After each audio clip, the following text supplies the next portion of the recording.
नमस्कार, मेरा नाम है रफी राजल शाह। उम्र 72 साल, अहमदाबाद गुजरात का रहने वाला एक साधारण गुजराती आदमी हूं। और वैसे तो गुजराती इंसान को अक्सर बोला जाता है कि वो बिजनेस माइंडेड पर्सन होते हैं।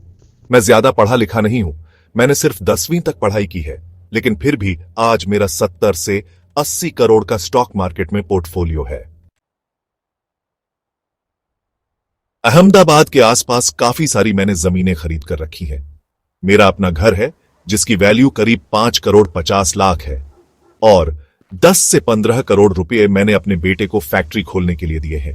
ये सारी जो प्रॉपर्टी है, ये सारी जो नेटवर्थ है मेरी, वो सब कुछ मैंने शेयर मार्केट से कमाया है। शुरुआत कहां से हुई थी ये बताता हूं। देखिए, मैं 22 साल का था और ज्यादा पढ़ा लिखा नहीं था, तो ज्यादा अच्छी नौकरी नहीं मिल रही थी। एक दफ्तर में सामान्य प्यून का काम मिल रहा था जो मुझे करना नहीं था, तो मैंने अखबार बेचना शुरू कर दिया था।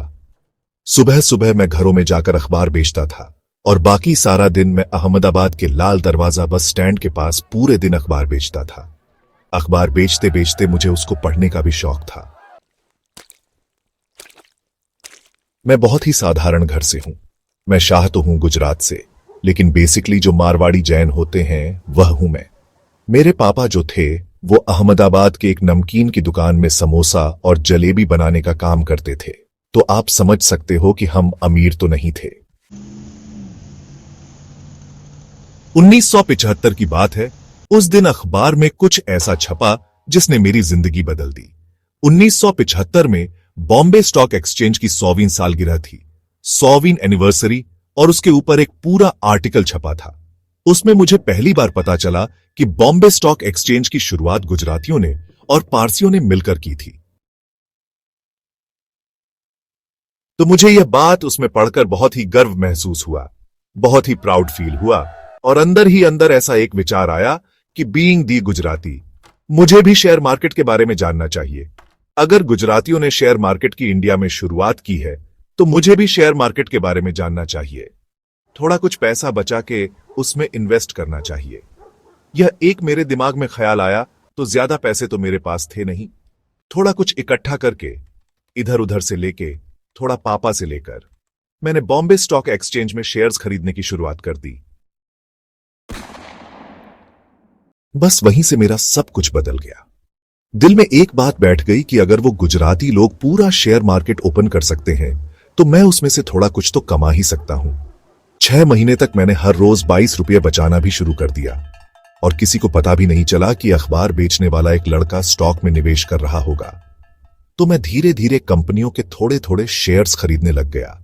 उस टाइम की अगर मैं बात करूं तो रिलायंस थी, बदरामपुर इंडस्ट्रीज थी, और हिंदुस्तान मोटर्स, ये 3 मेरे फेवरेट कंपनियां हुआ करती थी।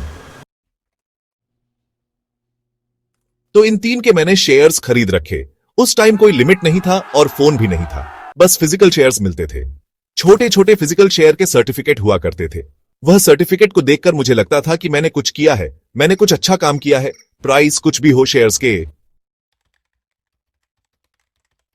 लेकिन मुझे यह पता था कि कंपनी स्ट्रांग है, पर टाइम के साथ ग्रोथ जरूर करेगी।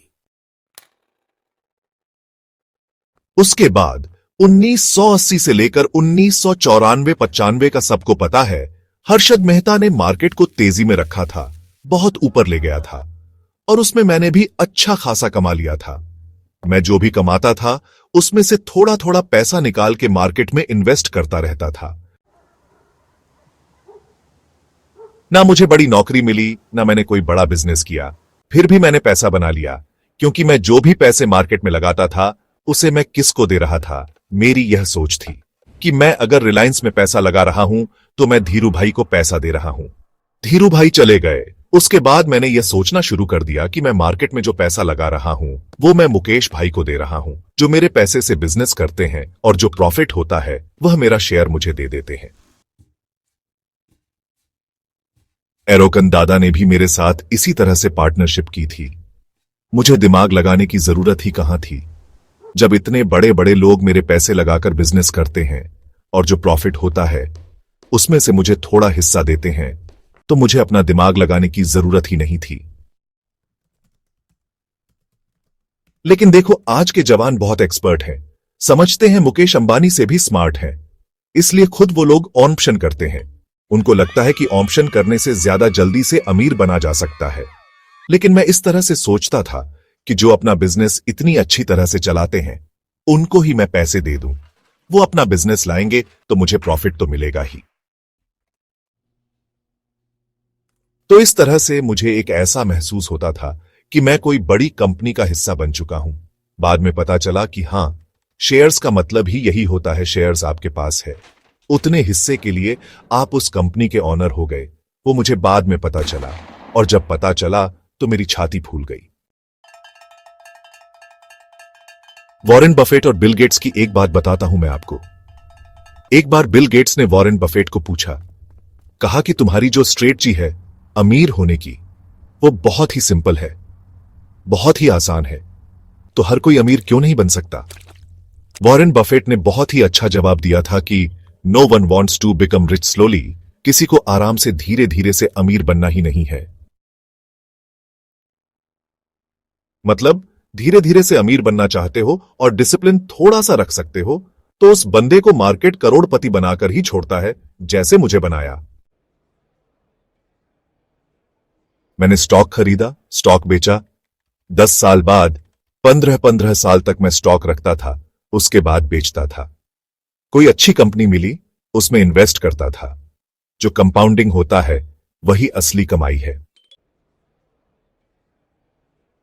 आज का नौजवान जो है उनके अंदर पेशेंस नहीं है, धैर्य नहीं है। आज का नौजवान है शॉर्ट देखने वाला, वो लॉन्ग वीडियो भी नहीं देख सकता, तो वो लॉन्ग टाइम के लिए इन्वेस्ट कैसे कर सकता है ना? आज का नौजवान 2 मिनट वाला और 5 मिनट में ट्रेडिंग करने वाला इंसान है, और वह बहुत जल्दी अमीर बनने के ख्वाब देखता है। इनको आज शेयर मार्केट में पैसा लगाना है और कल BMW खरीद लेनी है। लेकिन हम यह सोचते थे कि आज बचाई हुई पूंजी हमारा जो फ्यूचर है उसको सिक्योर करेगी। हम BMW की नहीं सोचते थे। हां, मर्सिडीज में आज बेचता हूं। मैं लास्ट 15 सालों से मैं हॉर्स सीरीज में बैठता हूं, वो बात अलग है। लेकिन जो सोच थी इन्वेस्ट करने की, वो हमारा फ्यूचर सिक्योर करने की सोच थी।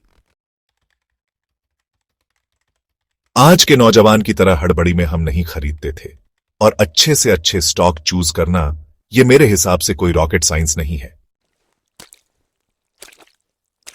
मैं 10वीं पास था लेकिन फिर भी मैं कर पाया। तो आज का जो एक्सपर्ट इंसान है वो क्यों धोखे खाता है? क्योंकि उनको तेजी चाहिए, उनको बहुत स्पीड चाहिए। देखिए, जो कंपनी आपको बिक रही है, 15-20 साल से मार्केट में बिक रही है, जिसकी प्रोडक्ट्स आप खुद यूज करते हो, वही स्टोन है, तभी तो 15-20 साल से मार्केट में है। मतलब उसने सस्टेन करना सीख लिया है, हर दुकान में उसकी प्रोडक्ट मिलती है, मतलब मार्केट कवर कर लिया है, और आप उस प्रोडक्ट को जानते हो, मतलब ब्रांडिंग उसको आता है। कंपनी को तो ग्रो तो इन फ्यूचर करेगी ही करेगी, टाइम के साथ वो लोग बिजनेस करना जानते हैं, ग्रो कर लेंगे, आपके पैसे को वो लोग ग्रो कर लेंगे और काफी अच्छा रिटर्न आपको बना के देंगे, ठीक है। और थोड़ा कंपाउंडिंग तो भरोसा रखो। एल्बर्ट आइंस्टाइन ने कहा था कि कंपाउंडिंग 8वां अजूबा है।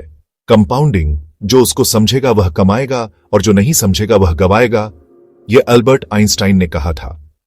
तो कंपाउंडिंग का इफेक्ट शेयर मार्केट में शुरू में नहीं दिखता, लेकिन बाद में इतना अच्छे से दिखता है कि आपको यह ऑप्शन करने की जरूरत है ही नहीं। आपको पेनी स्टॉक खरीदने की जरूरत नहीं। बेसिक कंपनी के स्टॉक खरीदो जिसको आप जानते हो, पहचानते हो। नए नए नाम क्यों पकड़ते हो? राकेश जजुनवाला एक एग्जाम्पल दूं ना मैं आपको कि उसने टट ईटन का शेयर 3 रुपये में खरीदा है। मैं मानता हूं कि 3 रुपये का 6 रुपये होने में बहुत टाइम लगा होगा, मतलब कि 100% ग्रो। 3 रुपये का अगर 6 हो गया होगा तो वह 100% ग्रो है। उस उतना होने में बहुत टाइम लगा होगा। लेकिन अगर आज की बात मैं बताऊं तो आज वह शेयर है 3000 से ऊपर का। भाग हम 3000 पकड़ लेते तो आज वह शेयर अगर एक दिन में सिर्फ 25, 30, 15 भी बंटता है तो उनके शेयर्स के सामने, उनकी जो कैपिटल डिप्लॉयड है उसके सामने वो शेयर रोजाना कितना बढ़ रहा है? वो रोजाना 200%, 300% बढ़ रहा है। समझ रहे हो? तो कंपाउंडिंग का इफेक्ट तब दिखता है। तो देखिए, मैं सभी नौजवानों को बोलता हूं कि थोड़ा धैर्य रखना सीखिए। अगर आपके अंदर धैर्य नहीं है तो शेयर मार्केट आपके लिए नहीं है, आप छोड़ दीजिए।